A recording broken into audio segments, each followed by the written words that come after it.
Dėmesio, tęsime filmavimą, nėra tai blogai.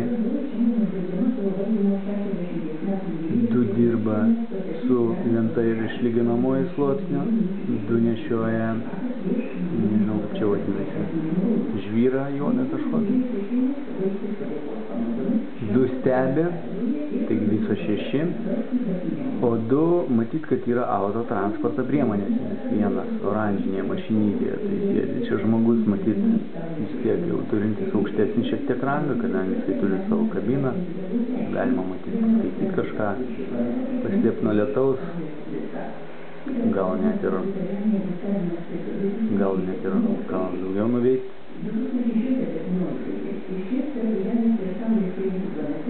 Taigi, esame šiuo metu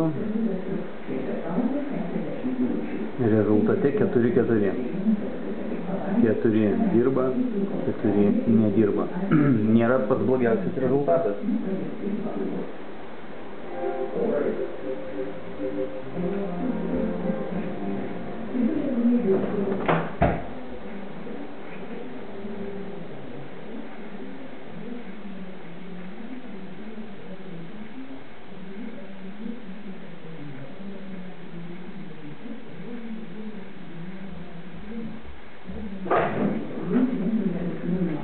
Pamiršau paminėti, šiuo metu yra 14 valandų 2 minutės.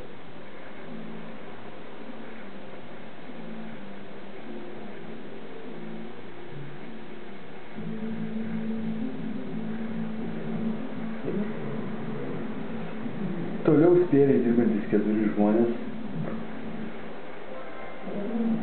Ir vienas su labai gerais ketinimais, nes yra atsirėmęs į kastuvo kotą.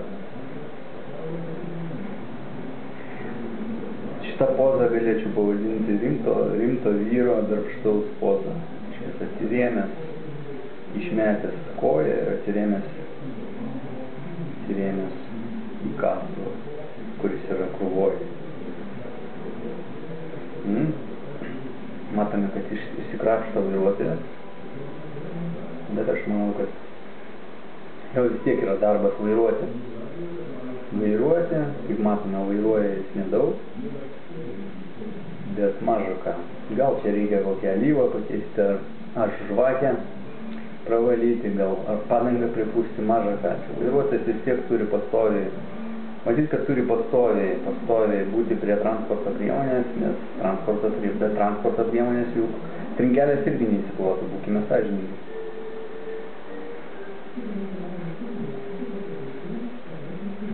Efektyvumas nekrenta, 4-4. Tiesa, vienas su rimtų ketinimų poza, tą vyrišką, atsirėmęs į kastuvą. Tai ne tik rimti ketinimai, bet matome,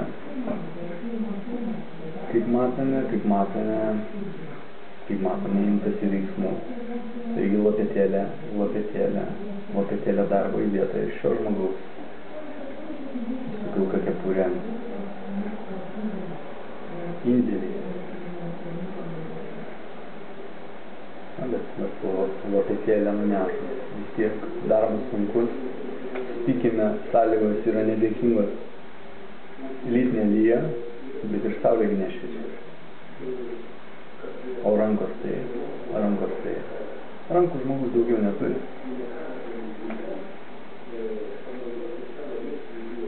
Rankas reikia vis tiek saugoti. Bet pailsėjęs, va ir vėl lopetėlė. 3 žmonės neša po lopetėlę žvyrą. Čia gal apibendrinimų reikėtų paminėti, kad iš tikrųjų iš tų žmonių dirbančių 2 yra išlyginamai sluoksnių daro, kas yra tvarkoje, čia vienas to nepadarytų. 3 žmonės pakaitomis atneša po lopetėlę, nežinau ko čia, skaldos, ar žvyro, ar kažką tokia net nelabai žinau. Vienas vaikšto, nežinau, vienas vis tiek turi vertinti, matyti bendrą vaizdą.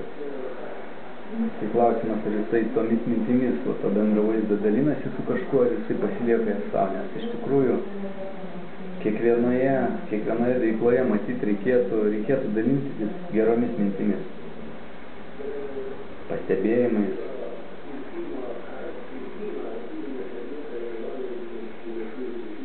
Ir gal netgi toks žmogus reikalingas, kuris į viską žiūrėtų iš šalies. Bet kaip sakiau, manau, kad žiūrint iš šalies reikėtų kažką tai ir kažkokį duoti savo įnašą. Kažkokia turi būti vis tiek vertė suteikiama, tai yra ar pastabas, ar paraginimai. Bet matyt, kaip žmogus jisai, šitas, apie kurį aš tik ką kalbėjau, nešioja lygiai tokią pačią striukę. Tai yra apranga su oranžinė nugarėlė.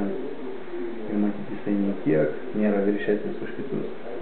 Ir jis tiesiog stebėti iš šono gali, bet kažką tai pasakyti daugiau tikrai ne. Jis ir nusprendžia nupjauti lentos galvą. Nes matyt, to reikia.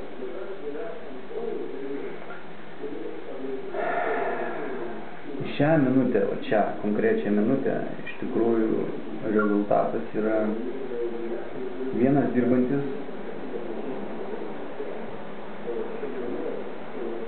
tai yra pjaunantis lentą, ir 2 sušoko, viskas tvarkoja, 3 dirba, 3 žiūri, 2 pasislėpia.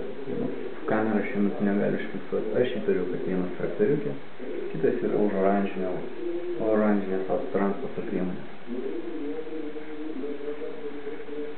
Pažiūrėsim. Šiuo metu yra, kaip suprantu, iš lėto į pabaigą einantis išlyginamojo sluoksnio, reiškiasi išlyginamojo sluoksnio dalis darbo.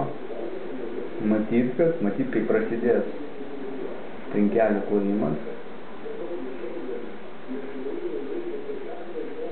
turėtų rezultatas efektyvumo mus nustebinti. Turėtų pasijungti daugiau žmonių, nes trinkelių yra pakankamai, skirtingai nuo kastuvų, nuo lopetų. Ja, teisingas pastebėjimas. Lopetų yra berods tik 3, taip kad kai kuriais momentais kiti žmonės tiesiog, jie objektyviai, jiems trūksta įrankių, jie negali nieko padaryti. Būkime objektyvūs, neteiskime žmonių, neįsigilinę į aplinkybės, trūksta kastuvų, lopetų.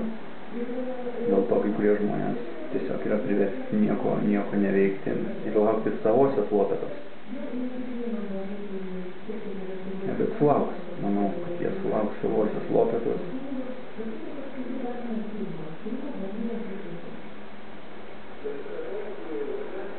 Įdomu, tik tai va tie žmonės, ar jie nusivylė valdžia, ar nenusivylė. Šiaip įdomu.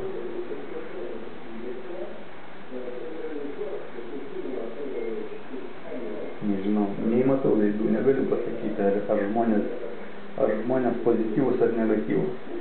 Bet būtų aišku įdomu paklausti. Kaip šie žmonės vertina šitą mūsų supūvusią valdžią. Vagiančią, nieko nedarančią, taip sakant, į save tempiančią valdžią. Būtų įdomu paklausti, aišku, šitų darbščiųjų mūsų lietuvių, paklausti jų nuomonės, ką jie galvoja. Aišku, aš manau, kad jie tikrai turės atsakymus į visus klausimus, į visas jas kamuojančias negandas ir problemas. Kaip ir kiekvienas žmogus, mes turime visi atsakymus ir mes esame visada teisūs.